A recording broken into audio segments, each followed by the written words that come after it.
Hazırda dünyanın diqqəti Orta Dəhliz və onun tərkib hissəsi olacaq Zəngəzur dəhlizinə yönəlib. Bu barədə danışmaq istəyirdik. Orta Dəhlizin inkişafı region ölkələrinin suveren kredit keyfiyyətinin güclənməsinə töhfə verir. Moody's agentliyində bu qənaətə gəliblər.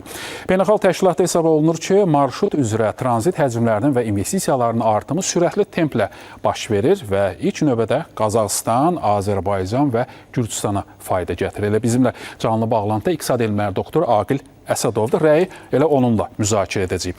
Buyurun Aqil müəllim, sizcə Orta Dəhlizin reallaşdırılması region üçün nə verəcək? Bəli, nəqliyyat iqtisadi aktivliyin əsas vasitələrindən biridir.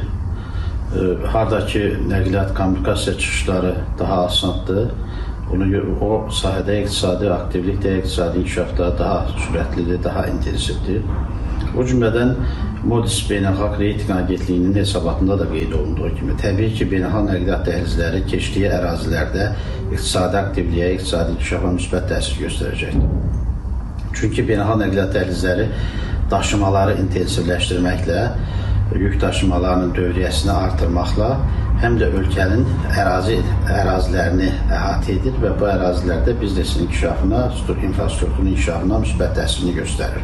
Təbii ki, iqtisadi aktivliyin artması, biznes infrastrukturunun inkişafı o cümlədən maliyyə bazarının da, kredit resurslarının da aktivliyinə təsir göstərir və Moody's Beynəlxalq Reyting Agentliyinin hesabatında da qeyd olunduğu kimi iqtisadi aktivliyin artması öz növbəsində həm də kredit resurslarına tələbatı, kredit resurslarının aktivliyini artırmış olur.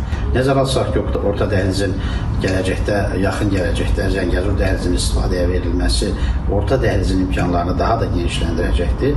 Yük daşıma həcminin artması şübhəsiz ki, paralel olaraq iqtisadi sahələrində inkişafına öz təsirini göstərəcək. Yeni iş yerləri açılacaqdır. Dediyimiz kimi kredit resurslarının aktivliyi təmin olunacaqdır. Eyni zamanda təbii ki, paralel olaraq daşımaları qəbul edib yola salmaq üçün infrastruktur təminatı da davamlı şəkildə təkmilləşdirilməlidir. İstər dənizdə, limanlarda dibdərinləşdirmək, istər dəmir yolunda, istər avtomobil nəqliyyatında biz bir məsələni unutmamalıyıq ki, Orta Dəhliz multimodal daşımalar üçün əlverişli bir dəhlizdir. Həm də multimodal daşımalar iqtisadi inkişaf baxımından da, əhatə etdiyi ərazilər, regionlar baxımından da daha güclü təsirə malikdir. Çox sağ olun, minnətdarıq.